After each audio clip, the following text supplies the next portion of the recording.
série onde eu fiz de 3 pregações, e essa será a última, em Êxodo capítulo 33 e 34.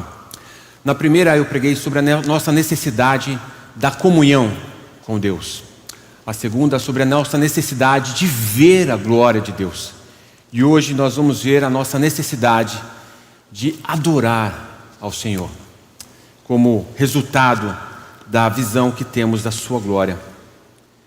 Eu convido a igreja para se levantar. Vamos fazer a leitura em Êxodo capítulo 34, dos versos 1 ao 9. Êxodo capítulo 34, dos versos 1 ao 9. Êxodo 34, de 1 a 9. Diz assim a palavra do Senhor. Então disse o Senhor a Moisés: lavra 2 tábuas de pedra, como as primeiras, e eu escreverei nelas as mesmas palavras que estavam nas primeiras tábuas que quebraste. E prepara-te para amanhã, para que subas pela manhã ao monte Sinai, e ali te apresentes a mim, no cume do monte. Ninguém suba contigo, ninguém apareça em todo o monte, nem ainda ovelhas, nem gado se apacentem defronte dele. Lavrou, pois, Moisés 2 tábuas de pedra, como as primeiras, e levantando-se pela manhã de madrugada, subiu ao monte Sinai, como o Senhor lhe ordenara, levando nas mãos as 2 tábuas de pedra. Tendo o Senhor descido na nuvem, ali esteve junto dele e proclamou o nome do Senhor. E passando o Senhor por diante dele, clamou: Senhor, Senhor Deus compassivo, clemente, longânimo e grande em misericórdia e fidelidade, que guarda a misericórdia em 1000 gerações, que perdoa a iniquidade, a transgressão e o pecado, ainda que não inocenta o culpado, e visita a iniquidade dos pais nos filhos e nos filhos dos filhos até a 3ª e 4ª geração. E imediatamente, curvando-se Moisés para a terra, o adorou e disse: Senhor, se agora achei graça aos teus olhos, segue em nosso meio conosco, porque este povo é de dura cerviz. Perdoa a nossa iniquidade e o nosso pecado, e toma-nos por tua herança. A igreja pode se assentar. Irmãos, no capítulo 33, Moisés então se depara, depois de descer do monte, com o povo adorando a um bezerro. E Deus diz a ele: olha, eu não vou mais com o povo, vou mandar um anjo. E então Moisés suplica e faz uma intercessão pelo povo, dizendo: Senhor, se o Senhor não for conosco, não nos torne daqui. Essa foi a nossa primeira pregação. Depois de fazer uma intercessão pelo povo, pedindo para que o Senhor continuasse com o povo a despeito da infidelidade do povo de Israel, então ele pede para ver a glória de Deus.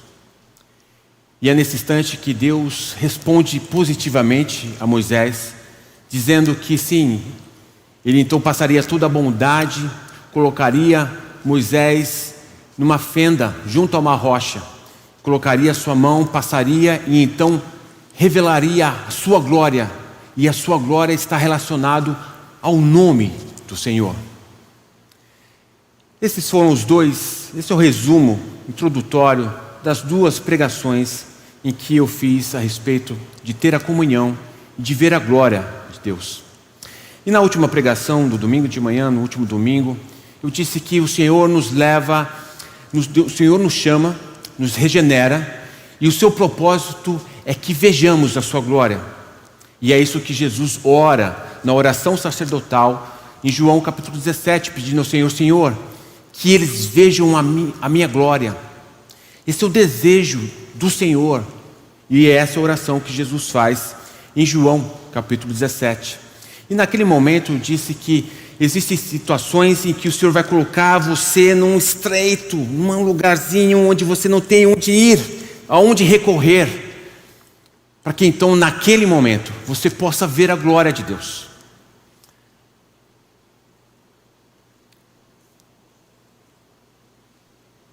Só que essa não é a única forma de como Deus trabalha da forma estreita ou da fenda que Deus nos coloca.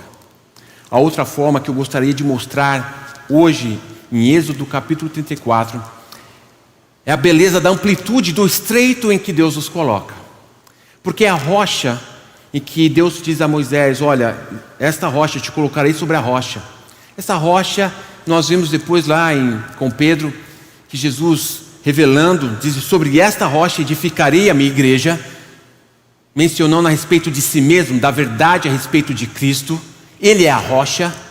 E a fenda é o lugar estreito onde o Senhor, dentre a multidão das pessoas que estão vivas, Ele então chama o seu remanescente, a sua igreja, para congregar juntos numa fenda.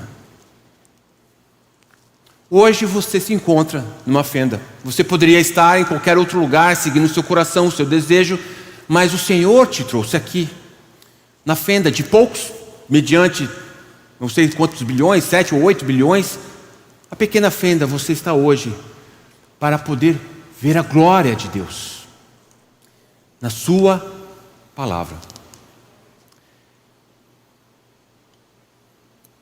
E tudo que eu vou trazer hoje em Êxodo 34 está à luz do que Jesus revelou no Novo Testamento, porque Jesus é a revelação da glória de Deus. Então toda a história desenvolvida por Deus no Velho Testamento, com Moisés, o seu povo, os profetas, prefiguravam, eram sombra daquilo que haveria de ser revelado em Cristo Jesus.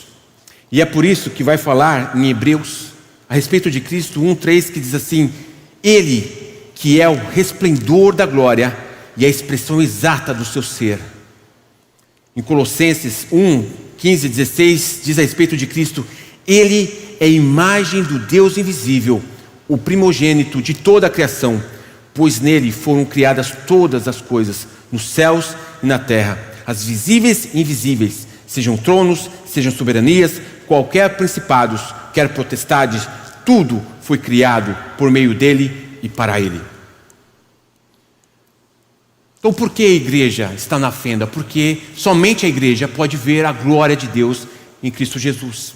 E hoje nós vamos ver então, voltar na história de Israel, ver como que o Senhor significou a sua história através do seu povo e revelou em Cristo Jesus.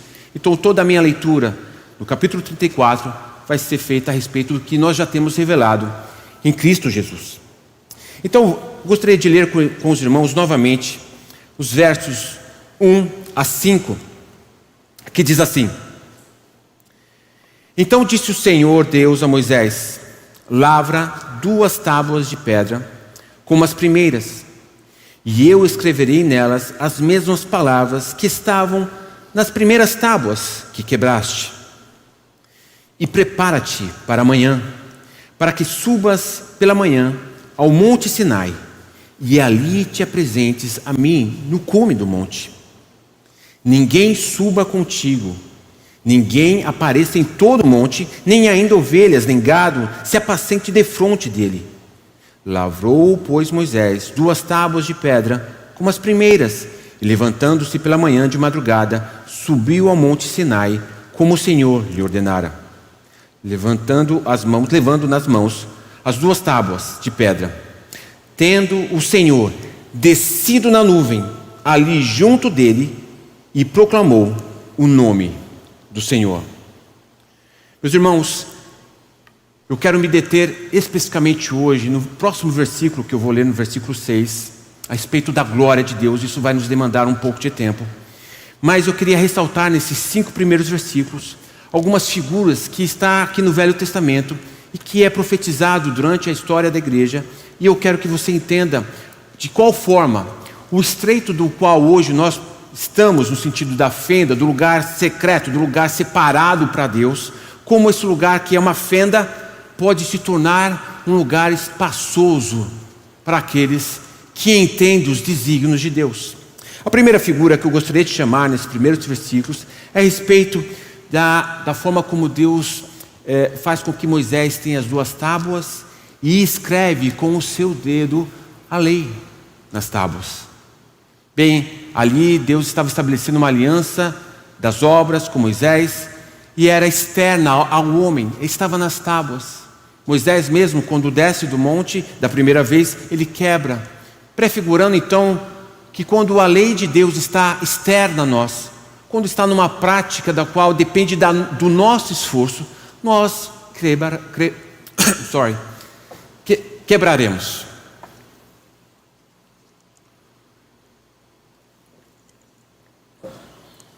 Mas a promessa que o Senhor depois vai dar na nova aliança, em Jeremias 31, 33, que fala assim: porque é esta aliança que firmarei com a casa de Israel. Depois daqueles dias, diz o Senhor, na mente lhes imprimirei as minhas leis, também no coração lhes escreverei. Eu serei o seu Deus e eles serão o meu povo. A promessa que haveria de ser cumprida em Cristo, na nova aliança, é que agora a lei seria escrita no coração do homem.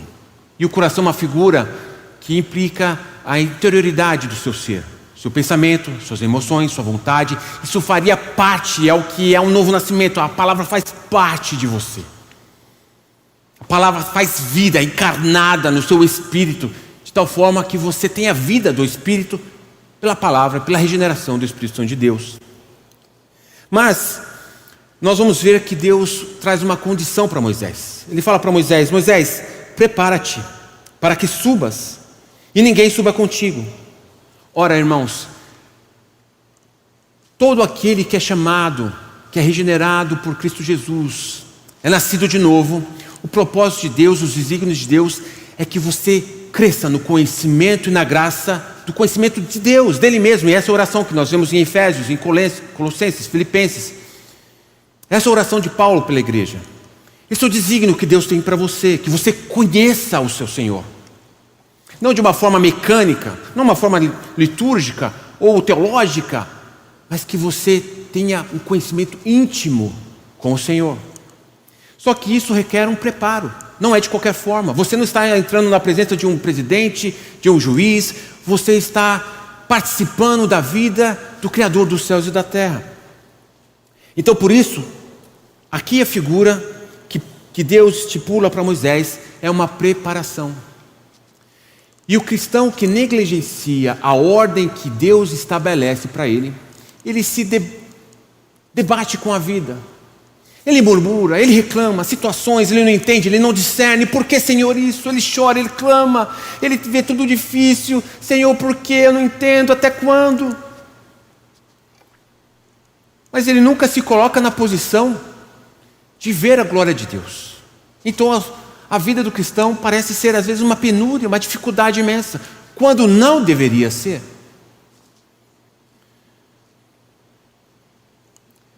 Mais uma vez que entendamos os desígnios e o propósito de Deus, você então é elevado na postura do qual você e eu devemos ter, como andar como filhos de Deus, entendendo e discernindo os tempos, remindo os tempos. Então você se prepara para o desígnio que Deus chamou você e a mim, que é uma preparação de dedicação em função daquele a qual você adora, daquele ao qual você ama. E então, nesse sentido, e somente nesse sentido, quando você tem um entendimento da palavra e aplica com sabedoria, um lugar estreito, aquilo que parecia ser uma fenda difícil, então se torna um lugar amplo. Por quê? Porque quando nós vemos lá em Davi, 2 Samuel 2:22, diz assim: trouxe-me para um lugar espaçoso. Mas no começo desse capítulo ele está dizendo: Senhor, ele está clamando: Senhor, estou sendo perseguido, estou no estreito, Senhor. Mas ao final da sua oração ele diz isso: trouxe-me para um lugar espaçoso, livrou-me porque ele se agradou de mim. O Senhor trazer você para um lugar amplo, porque a amplitude da beleza e da presença de Deus é o que faz tudo ser diferente na vida do cristão. E é esse o desígnio que Deus tem para cada um de nós, individualmente e também como igreja. Não porque as coisas estão fáceis, ou porque vamos ter facilidades, ou porque todos os nossos problemas vão ser resolvidos, mas porque você sabe que você está na presença de Deus. Você conhece o seu Deus que te chamou. Você sabe a sua identidade. Então você se prepara, você se consagra e você tem a sabedoria para lidar com as tantas dificuldades que nós lidamos no nosso dia a dia. No poder do Espírito. Ora, olhe para Atos. Irmãos, o que é aquilo? Uma igreja perseguida, as pessoas sendo mortas, perdendo suas casas e famílias, e o cristianismo invadiu o Império Romano, ao peso do sangue. Por quê? Por causa do poder do Espírito Santo, daqueles que entendiam que estavam diante do Senhor. Essa é o comentário que eu gostaria de fazer nesses primeiros versículos. E agora partir para o versículo 6, que é onde especificamente é o momento ápice da oração que Moisés faz ao Senhor. Moisés pediu: Senhor, que eu veja a sua glória. E essa foi a minha última pregação, domingo de manhã, domingo passado. Senhor, que eu veja a sua glória. E o Senhor disse: olha, eu vou colocar você na fenda, vou estender toda a minha bondade sobre ti, colocar as minhas mãos, eu passarei e proclamarei o meu nome. E é exatamente isso que nós vamos ver nesse texto, nesse versículo, no versículo 6. O Senhor proclamando o seu nome. E ao vislumbre do nome de Deus, nós vemos a sua glória. E é isso que eu oro e peço, que o Espírito Santo testifique no seu espírito. É um versículo com 6 atributos e que Deus fala a respeito de si. Que isso seja cravado na sua mente, no seu coração, e você tenha o vislumbre da glória de Deus e do que isso implica. Cada um desses pontos já mereceria uma pregação, uma série, mas nós vamos ter aqui apenas uma pregação. No versículo 6,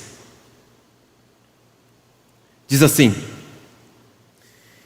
e passando o Senhor por diante dele, clamou: Senhor, Senhor Deus compassivo, clemente e longânimo, e em grande misericórdia e fidelidade. Meus irmãos, é aqui que o Senhor está revelando a sua glória. E é aqui onde eu vou pedir a atenção dos irmãos, porque nós vamos ter que recorrer a algumas outras passagens, porque a Bíblia, ela está toda interligada. E quanto mais você cava, quanto mais você lê, quanto mais você ora, o Senhor vai abrindo o entendimento. E como que a Bíblia toda está conectada, porque é uma verdade, é um só Deus. Então, para entender esse versículo, para que a gente possa entender os atributos que ele mesmo revela aqui, eu vou citar aos irmãos Salmos 24, quando diz assim, 24, de 8 a 10: quem é o Rei da glória? O Senhor, forte e poderoso. O Senhor, poderoso nas batalhas. Levantai, ó portas, as vossas cabeças. Levantai-vos, ó portais eternos, para que entre o Rei da glória. Quem é este Rei da glória? O Senhor dos exércitos. Ele é o Rei da glória.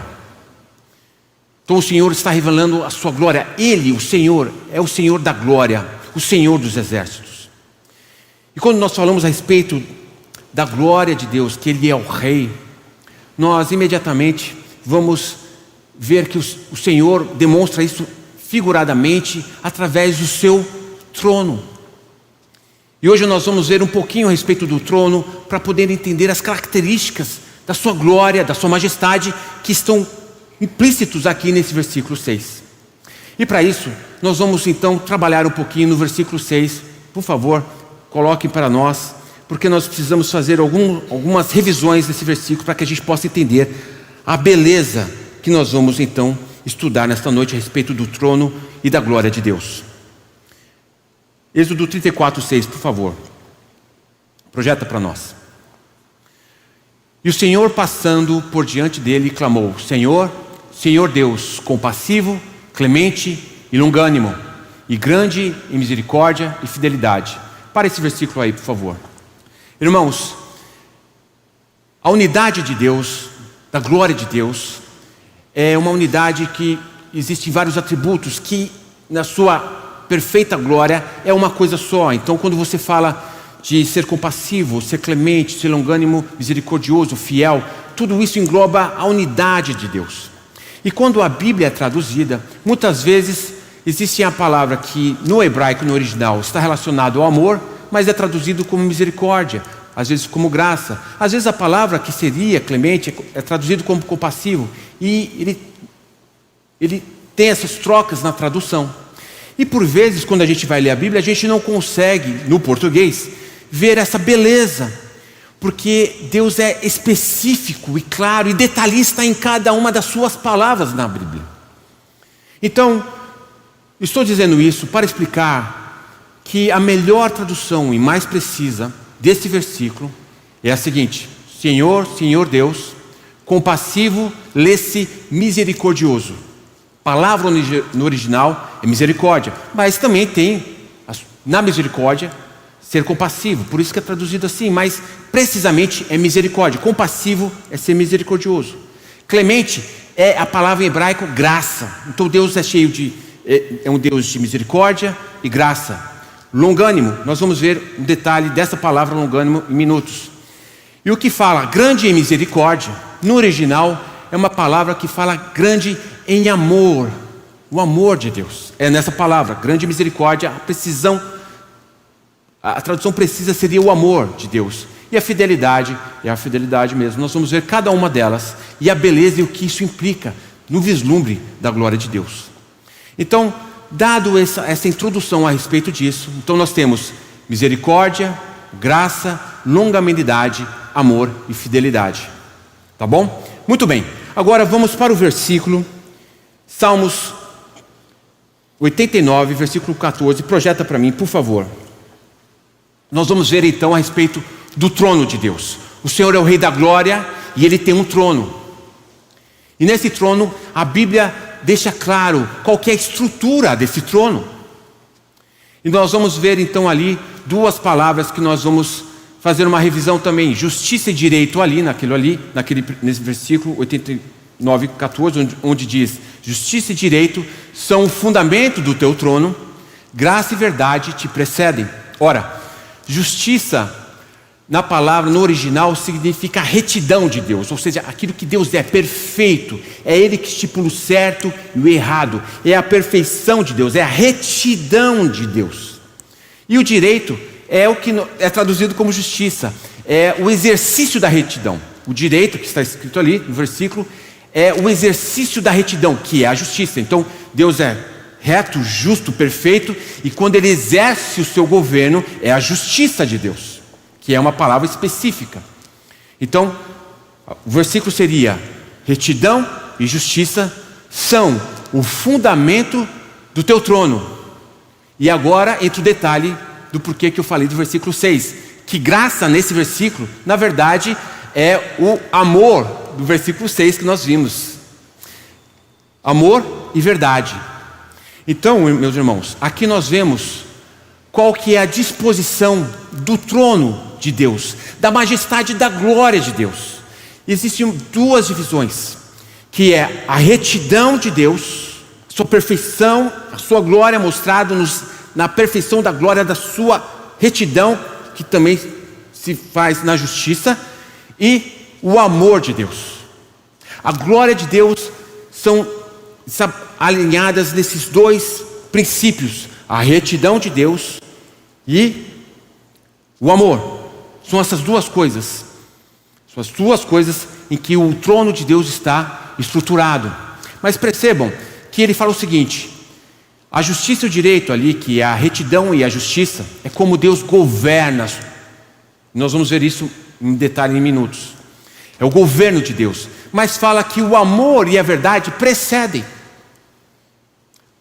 Porque o amor e a verdade faz parte da aliança de Deus consigo mesmo. E nós vamos ver isso mais adiante, com mais detalhe, para que você possa entender e apreciar a glória de Deus. Muito bem, tendo dito isso, meus irmãos, nós vimos então que o caráter de Deus, o seu governo, está na sua retidão, traduzido justiça, e amor. É isso que exemplifica, é isso que vislumbra, é isso que procede do governo de Deus na sua glória, quando Ele governa sobre a sua igreja, sobre o seu povo e sobre todo o universo. Então agora, irmãos, nós vemos isso, e nós vemos que em João 1,14, agora voltando um pouquinho para o Novo Testamento, quando ele fala assim: aquele que não ama não conhece a Deus, pois Deus é amor. É isso que nós vemos no Novo Testamento, coerentemente com o Velho Testamento, que nós vimos aqui a respeito do amor de Deus, que é uma dos fundamentos do governo de Deus. E nós lemos também em Daniel 9,14, quando Daniel fala: justo é o Senhor nosso Deus em todas as suas obras. Ou seja, o Novo Testamento simplesmente amplia, e o Velho Testamento estão interligados, mostrando a retidão e o amor de Deus são algo único. E a justiça vai ser mostrada e evidenciada plenamente em Cristo Jesus. Quando em Romanos capítulo 3, versículo 21, fala assim: mas agora sem lei se manifestou a justiça ou a retidão de Deus, testemunhada pelos profetas e pela lei e pelos profetas em Cristo Jesus. O Deus a quem nós servimos não é um Deus que somente é amor, como as pessoas amam ouvir. Como as pessoas querem sempre uma palavra a despeito do meu pecado, do meu erro. As pessoas querem que Deus passe a mão na cabeça e salve todos. E as pessoas querem articular com Deus e falar assim: mas parece justo, não parece certo Deus escolher a uns e não escolher a outros. Por que Deus escolhe um e não a outros? Como se Deus fosse injusto, como se Deus não tivesse amor. Então Deus só pode salvar a todos. Então há uma grande confusão. Mas o amor de Deus está unicamente formado na sua retidão. Então, e na retidão de Deus é onde Deus exerce a sua justiça.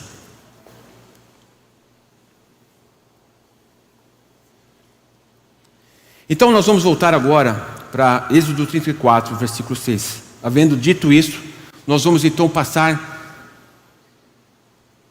no nome, a falar do nome de Deus, dos 6 atributos que Deus fala a respeito de si mesmo.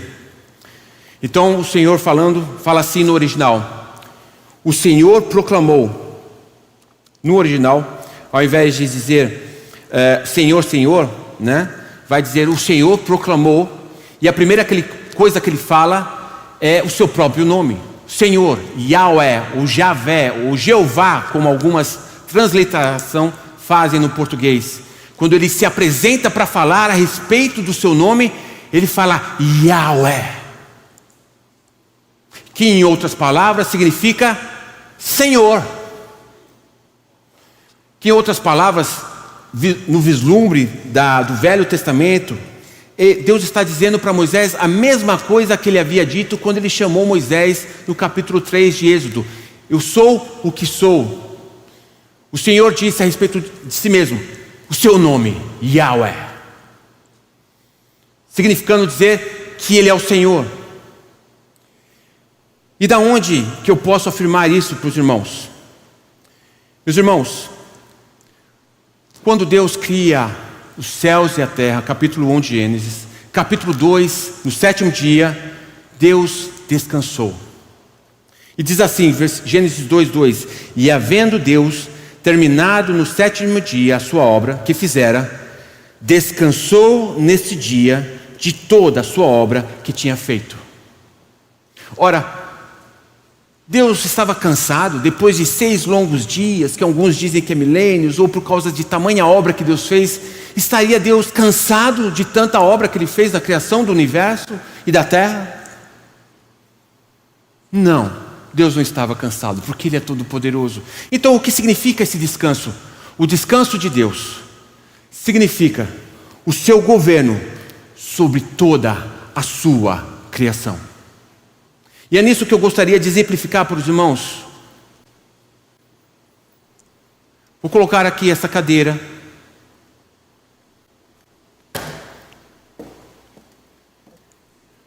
No 7º dia, o Senhor, depois de ter feito toda a criação, Ele descansa, significando dizer que Ele reina sobre toda a sua criação. Esse é o descanso de Deus. Deus está reinando toda a sua criação, milimetricamente. Esse é o descanso de Deus. Mas não para por aí. Se nós vemos aqui no versículo de Isaías 66, diz assim: assim diz o Senhor, o céu é o meu trono e a terra o estrado dos meus pés. Que casa me edificareis vós, e qual será o lugar do meu repouso? O que eu gostaria de chamar a atenção dos irmãos é quando nesse versículo ele fala assim, que o céu é o meu trono e a terra é o estrado dos seus pés. Ora, o estrado dos seus pés é uma figura que nós vemos na antiguidade. Quando o rei estava sentado, ele tinha um lugar, uma banqueta, onde ele colocava os seus pés em cima. O descanso dos pés. A terra é o estrado dos seus pés. No versículo 95 de Salmos, vai dizer, 99:5 diz assim: exaltai ao Senhor nosso Deus, prostrai-vos ante ao escabelo dos seus pés, porque Ele é santo. Porque o Senhor é o Senhor da glória. Ele é o Criador dos céus e da terra, e Ele rege todas as coisas, e todo o poder está nas suas mãos. E quando nós nos apresentamos diante desse Deus. Eu vou deixar a cadeira aqui, que ainda tem mais alguma coisa que eu preciso falar aos irmãos. O Senhor da glória, Ele é rei, sabe o passado, presente e futuro. Todo o poder lhe é dado. É Ele que abre a ferida e fecha, é Ele que tira a ferida e torna a dá-la. Foi o estudo que fizemos de Westminster aqui, a respeito da aciedade, da completude de Deus em si mesmo, da perfeição de Deus, da dimensão da glória que nós não conseguimos entender, ao menos olhando para o cosmos, como tentamos ver a distância do Sol, da Terra e dos luminares, perdemos a conta, não temos a capacidade, e tudo isso ainda são as orlas do Santo Deus. É a esse Deus a quem você se apresentou hoje aqui para adorar. O Senhor dos exércitos, o Senhor da glória. Então, no versículo 6, 34:6, projeta para mim, por favor. O primeiro atributo que Deus está falando a respeito do seu nome é que Ele é o Senhor. Eu sou o que sou. Não existe atributos que possamos ver de forma natural, que possamos atribuir a Deus, mas somente aquilo que Deus fala a respeito de si mesmo. Ele fala: eu sou o Senhor, o Senhor da glória. E então Deus começa agora a dar especificamente, diretamente da sua boca, para Moisés e para você nesta noite, os atributos a respeito de si mesmo. São os atributos que Ele declara a respeito de si mesmo. Não é uma formação teológica, não é um livro escrito, é Ele dizendo a respeito do seu próprio caráter. E Ele elenca então a misericórdia, a graça, o longânimo, grande amor e fidelidade. 5 atributos que Ele diz a respeito de si mesmo. Vamos ver primeiro quando Ele fala sobre a sua misericórdia, que está traduzido como compassivo, mas está relacionado à sua misericórdia. Essa palavra no hebraico, no original, ela pode ter uma conotação, eu já disse isso aqui algumas vezes, de um ventre de uma mulher. A figura de um útero que traz consigo a imagem de um carinho especial e único, dispensado a uma criança quando ele está mais vulnerável.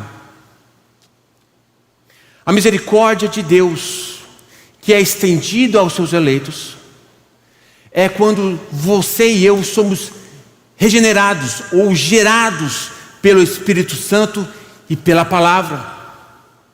E pela misericórdia de Deus, ele fala lá, como fala em 1 João, que nos foi dado o poder de ser chamados filhos de Deus. Essa é a misericórdia que o Senhor já tem revelado àqueles que nasceram de novo, filho de Deus. E a esses que são regenerados por Deus, como fala em Malaquias 3,17: eles serão para mim particular tesouro naquele dia que prepararei. Esse dia que ele está falando, o dia do juízo. Diz o Senhor dos Exércitos: poupá-los-ei como um homem poupa o filho que o serve. É o amor de um pai que cuida e tem apreço e trata diferente com o seu filho. Também em Salmos 103:13 fala assim: como um pai se compadece de seus filhos, assim o Senhor se compadece dos que o temem. Ora, e quem de nós poderíamos temer ao Senhor e crer no Senhor se Ele nos desse a fé para que fôssemos regenerados pelo Espírito? E é nisso em que a misericórdia de Deus é revelada no seu Espírito. Quando o único direito que você e eu tínhamos ao nos apresentar diante do seu trono seria a morte eterna. E mesmo enviando toda a humanidade para o inferno, o Senhor ainda seria misericordioso, porque a sua misericórdia não depende de nós. Ele é misericordioso em si mesmo, Ele é cheio de graça em si mesmo, Ele é longânimo em si mesmo, o seu amor é em si mesmo, a sua fidelidade é em si mesmo. Ele não depende de nós, mas Ele se compadece em misericórdia e condescende a nós, revelando a sua misericórdia nas nossas vidas. É quando você é transladado do império das trevas e trazido para o reino do Filho do seu amor, a revelação em Cristo Jesus. É por isso que todas as vezes que ouvimos o Evangelho, o nosso coração pulsa. Sim, é verdade, porque eu fui regenerado, eu mereci o inferno, mas hoje eu tenho vida, e vida em abundância. A misericórdia de Deus revelada em nós.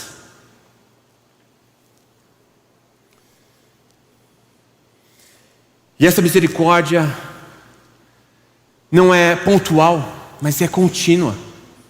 E é por isso que quando Deus vai falar com Moisés, Ele vai dizer assim: Moisés, diz a Moisés que Ele é gracioso e misericordioso, porque você é regenerado, porque você tem uma nova identidade, você é filho do rei.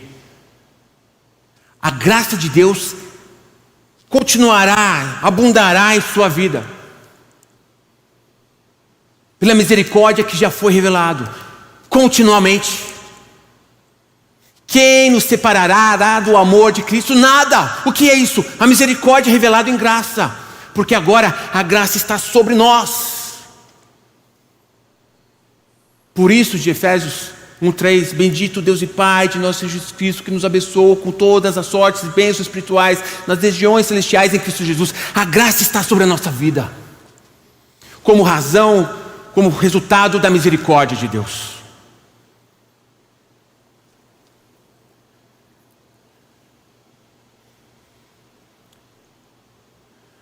É uma eleição incondicional. Não de méritos nossos, não porque fomos bonzinhos, ou porque crescemos em igreja YZ, ou porque tivemos um pai YZ, mas porque Deus na eternidade, no conselho da sua santidade, disse: Moisés, eu te conheço pelo teu nome. Porque Ele havia designado Moisés para nascer e para ser seu servo.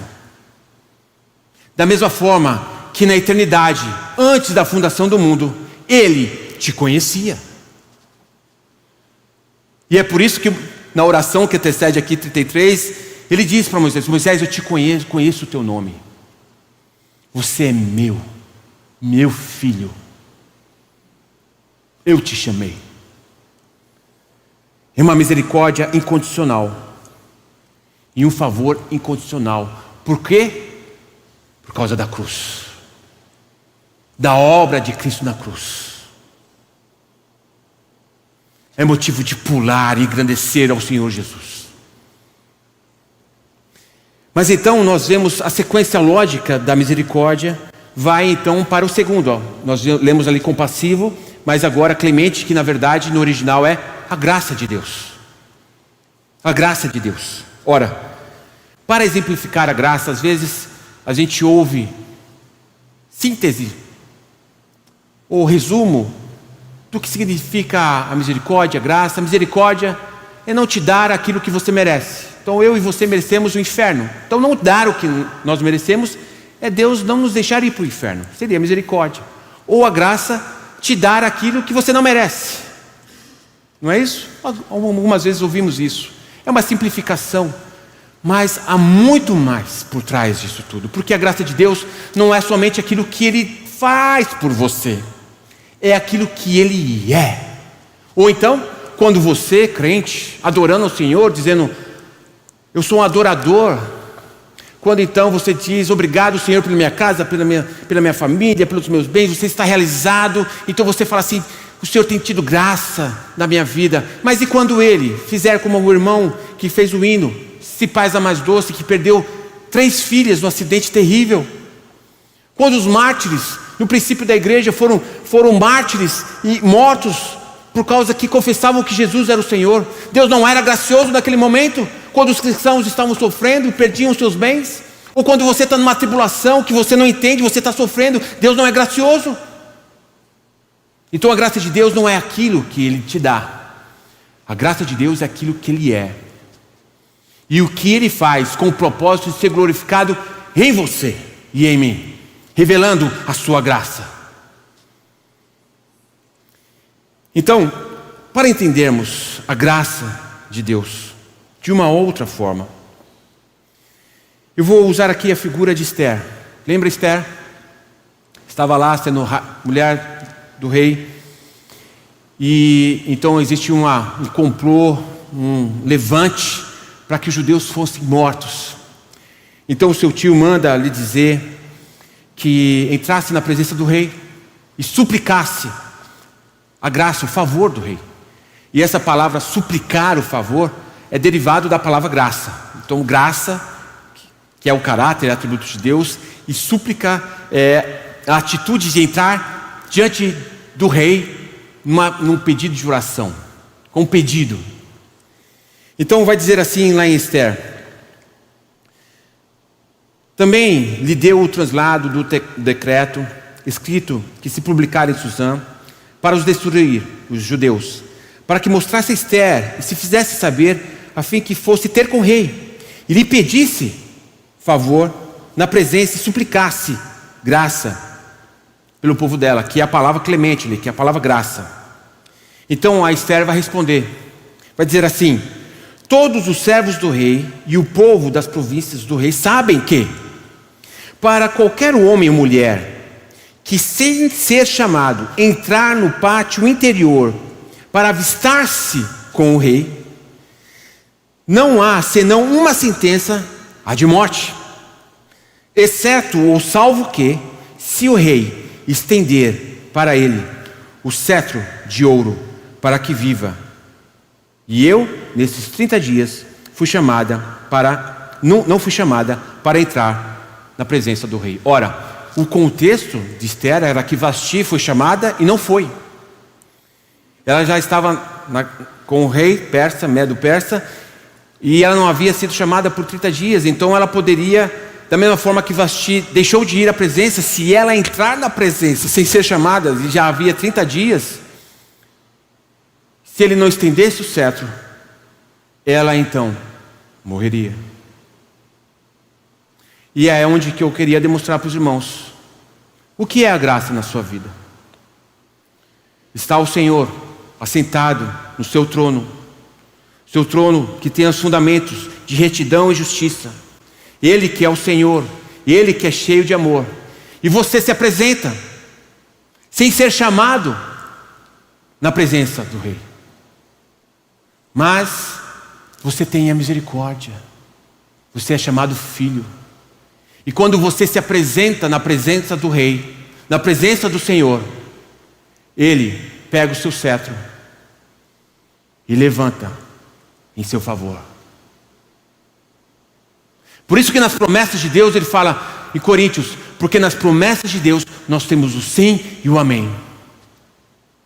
Quando você se apresenta de Deus, diante do Senhor, é o que vai falar lá em Hebreus.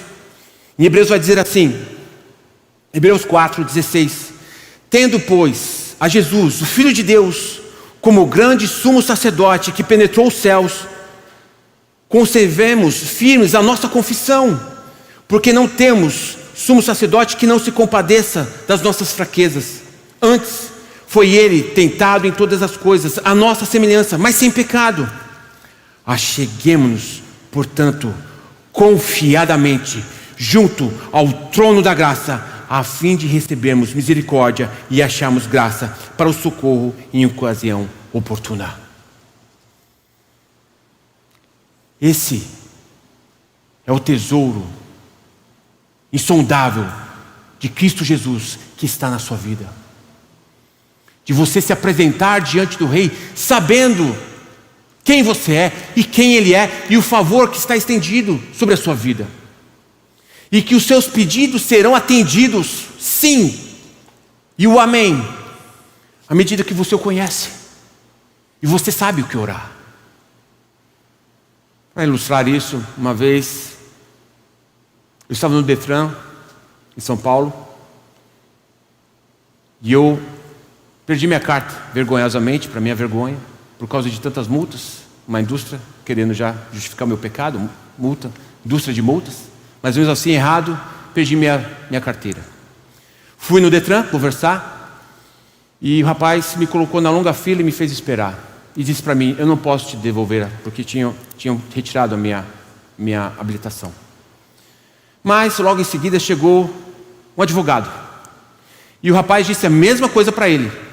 Porém, ele usou da lei. E ele recitou a lei. Prontamente o servidor ali do Detran falou, espere um momento. Foi lá, conversou com o seu supervisor e voltou com a habilitação dele em suas mãos. Qual é a diferença, irmãos? A diferença é que ele conhecia a lei. E qual é a aplicação para nós? Nós oramos e não recebemos, porque pedimos mal. Pedimos para nossa própria glória e favor e carnalidade e não recebemos. Ficamos frustrados e o culto de oração é minguado. Quando o ardor do conhecimento de Deus nos levaria a ser profundos no nosso relacionamento com Deus e pedir as coisas que certamente receberíamos de suas mãos.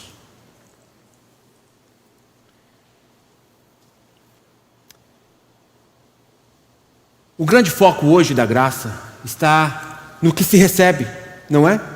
Então, a atenção está naquele que recebeu. Então você se sente especial, porque afinal de contas você recebeu e você é visto por Deus, e Deus é com você porque Deus tem te abençoado. Mas isso não autentica, porque o ímpio, Deus entrega seu próprio coração, e ele prospera, e ele se sente que ele é abençoado por Deus, mas ele está acumulando ira para o dia do juízo. Ao invés de olharmos para a graça, não do favor recebido, daquilo que é nos dado, mas dar atenção àquele que dá, ao Senhor da glória. E Ele é cheio de graça. Então vimos aqui misericórdia e a graça. E eu vou pedir um pouquinho mais de paciência, porque a glória de Deus, ainda há mais algumas coisas a serem ditas aqui. Então nós vimos compassivo, que é a misericórdia, clemente, que é a graça, longânimo. A longanimidade no original em hebraico é um longo nariz. E a figura que está ali é uma expressão que fala que a ira de Deus é acendida, né? Como que o Senhor, ele tem uma longanimidade porque ele é tardio, ele é paciente com o seu povo, e nós vamos ver isso na história de Israel. Quando o povo, depois que conquista a terra prometida, eles se misturam com o povo, com Baal, com Acera, com o povo na região, são promíscuos na sua vida espiritual. Então Deus levanta profetas, um após outro, dizendo, torna para mim, vou trazer juízo. O povo fecha os seus olhos de ouvido, até que então Deus exerce a sua retidão em justiça. e leva o povo para o cativeiro. O Senhor é longânimo com o seu povo, e nós vamos ver aqui o porquê disso. Mas aqui nessa primeira parte, a ênfase da misericórdia, graça e retidão e justiça está atrelado a respeito do caráter da retidão de Deus. É uma unidade de pensamento em que o Senhor demonstra a sua graça e misericórdia, mas em retidão e justiça. Ou seja, há aqueles que pensam, bom, uma vez que eu estou em Cristo Jesus, que eu não tenho agora nenhuma condenação sobre mim, eu posso viver da forma como eu quiser, eu posso fazer, ir e acontecer, porque afinal de contas Deus é longânimo, Deus é misericordioso, é cheio de graça. Mas ai daquele que pensar dessa forma, porque o Senhor exercerá a sua retidão e justiça sobre os filhos, sobre os seus filhos, trazendo de volta então ao aliança, ao relacionamento com Deus. Então o pensamento que Deus é um Deus que pode passar a mão na nossa cabeça não existe. O Senhor vai trazer a sua justiça, a prática da sua retidão e justiça, primeiramente com o seu povo, com o seu povo. É por isso que fala lá em 1 Pedro 4,17, porque a ocasião de começar o juízo pela casa de Deus é chegada. Meus irmãos, o juízo haverá de vir para toda a humanidade, mas a justiça, a retidão começa pela casa de Deus, para que quando Cristo voltar, Deus ache uma igreja santa, uma igreja separada. Você foi chamado para ser santo, para viver para a sua glória, e é por isso que o Senhor vai corrigir você. Então, ao invés de você ficar levantando, ficar ansioso, depressivo, angustiado, você vê e entender que se há alguma situação em que você está apertado, numa dificuldade, se você está passando por uma correção, é porque o Senhor tem tido misericórdia e graça da sua vida para trazer você de volta para Ele.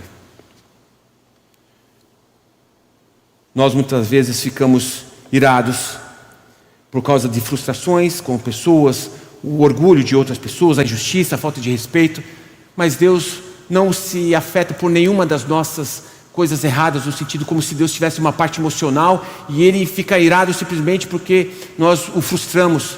Mas Deus exerce a sua justiça por causa da aliança que foi estabelecida com você e comigo. Se você está em Cristo Jesus, você está na nova aliança. E quando você quebra a aliança com Deus, Ele trará então a correção sobre a sua vida em amor. E é o que o ímpio não tem. O ímpio não tem. E quando é que nós quebramos a aliança com Deus? Quando nós temos os nossos desafetos entre nós, ou quando sofremos a maldade das pessoas. Por isso que na lei fala, olha, tem a parte em que nós temos que ter cuidado com o nosso vizinho, com o nosso irmão. Nós muitas vezes pisamos no pé das pessoas, criticamos, ferimos, se somos feridos, nós estamos quebrando a lei de Deus.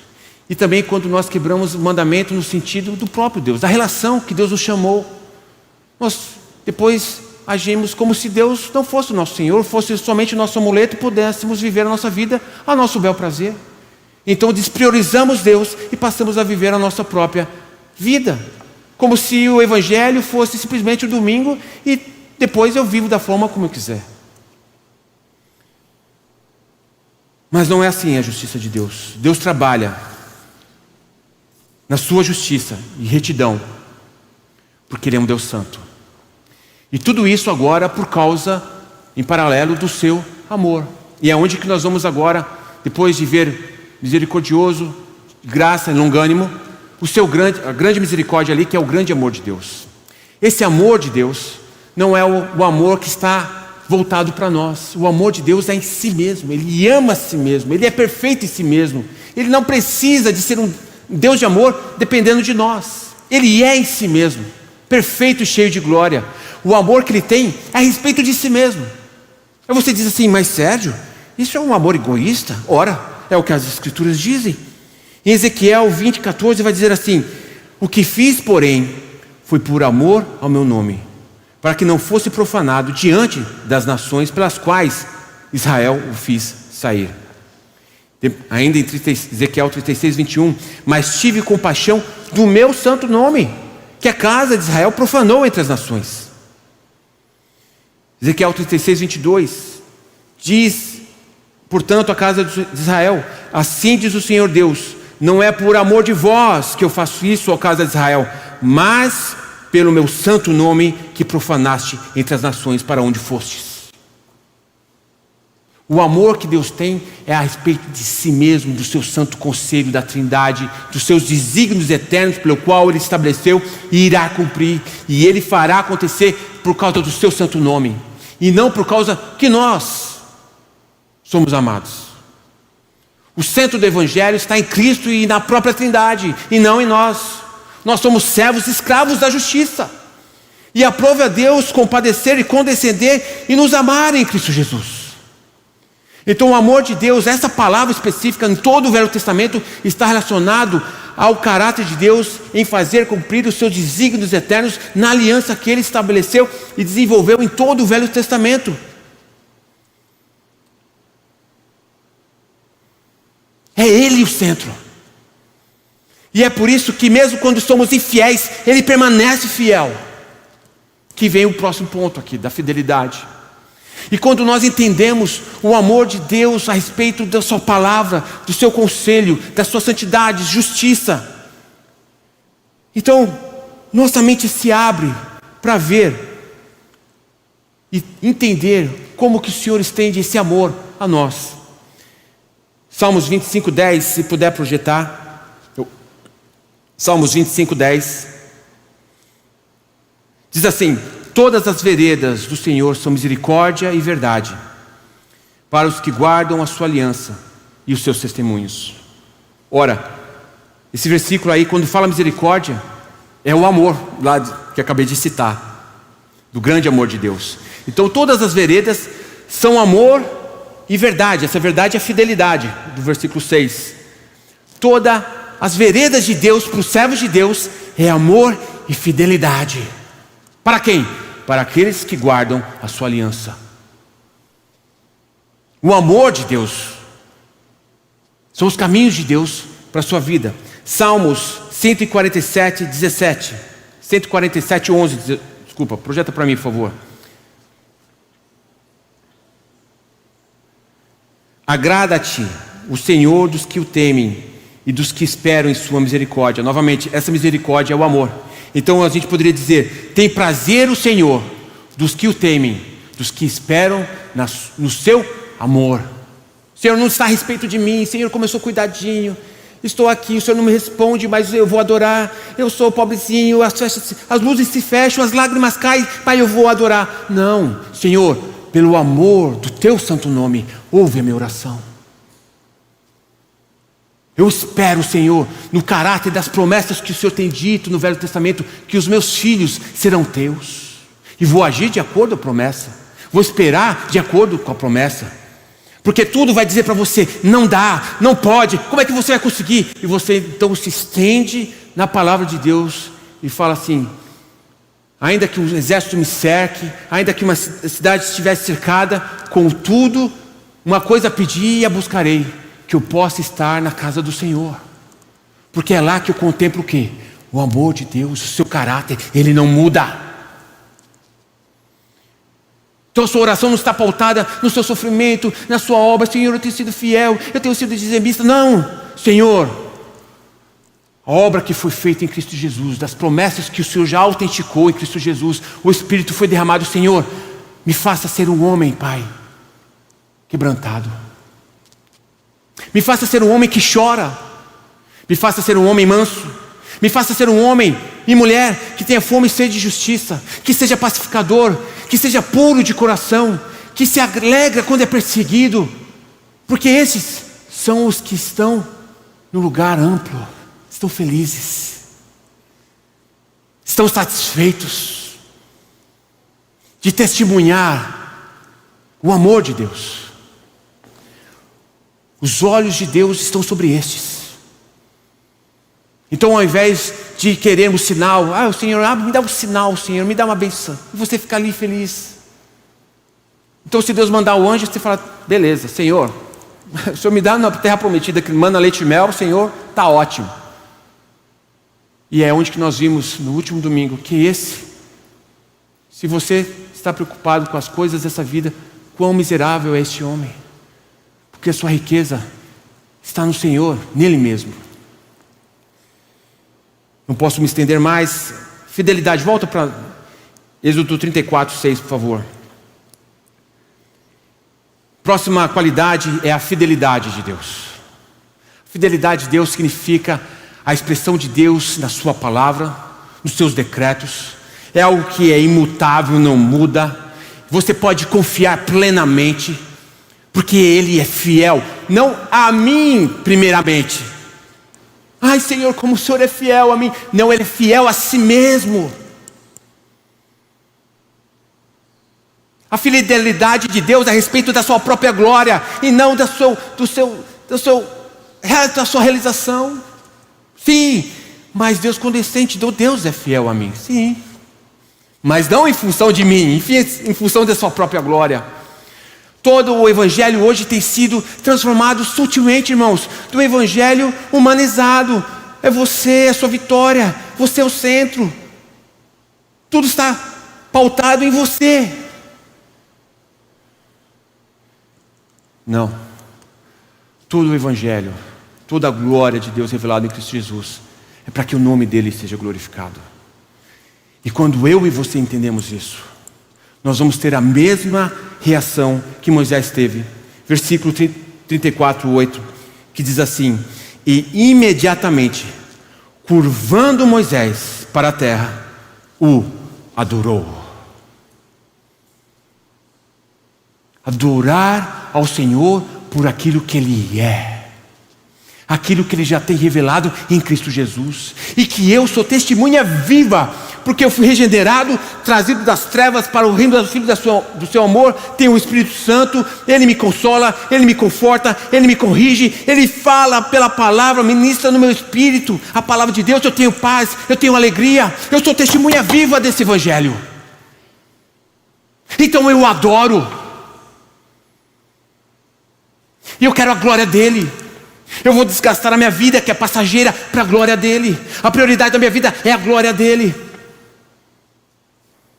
Então, no versículo 9 diz assim: e disse o Senhor, e disse Moisés ainda: Senhor, agora se achei graça aos teus olhos. Ou seja, ele já tinha sido respondido que tinha graça aos olhos de Deus. Segue em nosso meio. Senhor, vá comigo. Senhor, eu não posso ser um pastor se o Senhor não for comigo. Não é simplesmente ler a Bíblia, chegar aqui e falar. Eu preciso do Senhor. Ser um presbítero, ser um diácono, ser um pai de família, ser um trabalhador. Senhor, eu preciso da sua glória. Eu preciso da sua presença. Senhor, para a tua glória. Porque este povo é de dura serviço. Quer dizer, eu sou de dura serviço. Você é de dura serviço. Se você deixar o seu coração ao seu bel prazer, ai de nós, seremos como aquele que perde o amor e o ardor da palavra de Deus. E ele diz assim: perdoa a nossa iniquidade e o nosso pecado, e nos torna por tua herança. Então é o reconhecimento da santidade de Deus e da nossa falabilidade, da nossa pequenez. E é esse que é quebrantado. Não tem lugar para altivez. Senhor, tem misericórdia na minha vida. Todas as vezes que tem confissão, Senhor, tem misericórdia na minha vida. Quando temos o vislumbre da glória de Deus, irmãos, você não será mais o mesmo. Mas não é uma experiência pontual, é uma vida contínua do resplandecer da glória de Deus na sua vida. Não é uma experiência de pula-pula, de cai-cai, mas é um relacionamento pelo qual o Senhor já rasgou o véu e chamou você para perto dele. E Salmo 125 diz assim, Salmo 27 diz assim: busca a minha face. E o salmista responde: e eu a buscarei. Esse é o seu lugar. Essa é a fenda pelo qual você tem que entrar. Porque depois que você entra, com uma porta estreita em Mateus 7, você tem um vislumbre da glória de Deus. Aí você vai ser como Abacuque, capítulo 3, que você vai andar altaneiramente, na perspectiva da glória de Deus, do poder do Espírito Santo de Deus, porque esse é o cumprimento da nova aliança. É isso, o tesouro que lhe pertence, que nos pertence. Sermos uma igreja que faça diferença de uma pessoa. Não podemos nos acomodar a ser mais uma igreja, mais um cultinho. Levamos o evangelho de uma forma relapsa. Porque como nos aplicamos essa palavra? Em Oséias capítulo 4, versículo 1 diz assim: eu ouvi a palavra do Senhor, vós filhos de Israel, porque o Senhor tem uma contenda com os habitantes da terra, porque não há verdade, que é a fidelidade, nem amor, nem conhecimento. Como que eu respondo à glória de Deus? Está exatamente aqui nesse versículo. Amar a Deus, da mesma forma que o Senhor tem manifestado o seu amor em si mesmo, e condescendeu em Cristo Jesus, o seu amor a nós, fomos amados por Deus, estamos numa aliança inquebrável. Como agora eu cumpro toda a lei? Nós lemos hoje: amarás o Senhor teu Deus. É amar a Deus. Irmãos, eu amo a minha filha, eu amo a minha esposa, eu amo a minha mãe, minha família. Eu daria volta 20 vezes no globo por causa delas. O amor requer de nós o nosso tempo, nosso esforço, nossas emoções, mas é porque nós amamos, nós fazemos com alegria e com prazer. Minha pergunta para você nesta noite: qual é a forma em que você tem amado a Deus? Bom, eu vou ficar em casa, eu vou ver no YouTube. Aí, tá quente hoje. Ah, aquele irmão. Ah, isso aí eu já sei. O amor é algo que nos move. Você não está olhando tempo, dinheiro. Você não está olhando as dificuldades. Você está com seus olhos fixos no Criador e no Autor da sua fé. É isso que precisa arder no povo de Deus hoje. Porque quando teve uma primeira tribulaçãozinha aí de Covid, o povo desapareceu da igreja. Irmãos, você acha que toda a prevenção que o povo fez em Covid, você acha que se Deus não tivesse decretado que você iria morrer, você não iria morrer? Você iria morrer, meu irmão. Você não morreu porque o Senhor decretou que você não morreria. Então, sabendo disso, por que nós paramos de adorar? Ah, mas nós temos que obedecer às autoridades. John MacArthur fez isso. Ficou firme nos Estados Unidos. E inclusive ganhou uma ação do governo. Porque ele foi fiel às Escrituras. Ah, mas agora depois da Covid, o povo dispersou. Qual é o seu amor por Deus? É um amor que depende, agora eu não amo mais. Ah, está difícil. O Senhor requer de você que você o ame. E nós só podemos amar a Ele porque Ele nos amou primeiro. E o amor não é simplesmente palavras. Ele fala aqui em Oséias 4, não há verdade, fidelidade. Irmãos, dizer que ama a Deus é ser fiel a Ele. A Bíblia fala e obedeço. Eu não posso customizar a verdade de forma que eu possa fazer, mas convenientemente. A Bíblia diz para estar no culto. Não, mas eu não estou porque eu penso diferente. A igreja está com problema. Fidelidade, irmãos. Ah, Sérgio, é difícil. Irmãos, é impossível. Mas, para o ímpio, você tem o Espírito Santo de Deus. E nem o conhecimento fala. E hoje, eu e você, estamos na fenda. E temos os vislumbre da glória de Deus. Que Ele é Senhor, reto em justiça e em seu amor. E Ele tem manifestado na sua vida, pelo Espírito Santo, se você realmente se arrependeu e se converteu a Cristo Jesus, e é fiel à sua palavra. A você, meu irmão, eu digo: ame o Senhor. Ele não está preocupado com as suas grandes obras, com os seus grandes feitos. Ele está preocupado em ver no seu coração um amor fiel a Ele. E para alguns aqui, pode pensar, não sei se isso faz sentido para a minha vida. Talvez você nunca tenha sido uma verdadeira testemunha de Cristo Jesus. Porque uma vez que você testemunha, você passa a ser uma testemunha ocular das transformações que Deus fez no seu caráter, no seu interior, na sua mente, e o quanto você é diferente do mundo. E o meu apelo para você é: venha a Cristo. Se coloque diante do trono da graça e fala: Senhor Jesus, me perdoa, me faz estar diante do Rei com o seu cetro estendido na minha vida. O amor de Deus arda em nossos corações como resultado da sua glória. Vamos orar.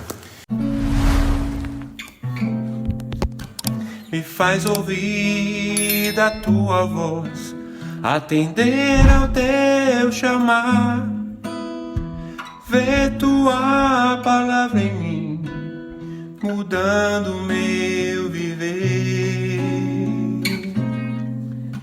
Do alto céus, da imensidão, do trono do Senhor, me fazes contemplar a ti, tua glória e salvação. Teu servo está a te ouvir. Fala, Senhor, fala, ó meu Jesus, no meu coração. Tua voz como água é, que vem pra transbordar, trovões que vêm pra estremecer minha alma com poder.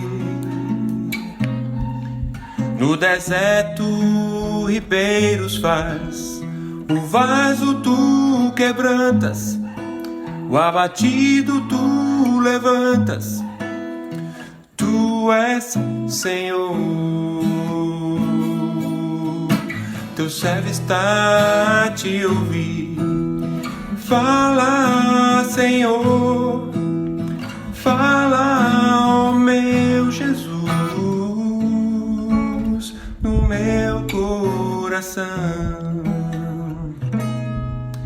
Tua palavra como fogo é, purifica o coração. Martelo que esmiuça a rocha do meu ser. Fonte viva a todo que buscar, alimenta o faminto, sacia o sedento. Tu és Senhor. Teu servo está a te ouvir. Fala, Senhor, fala, ó meu Jesus, no meu coração.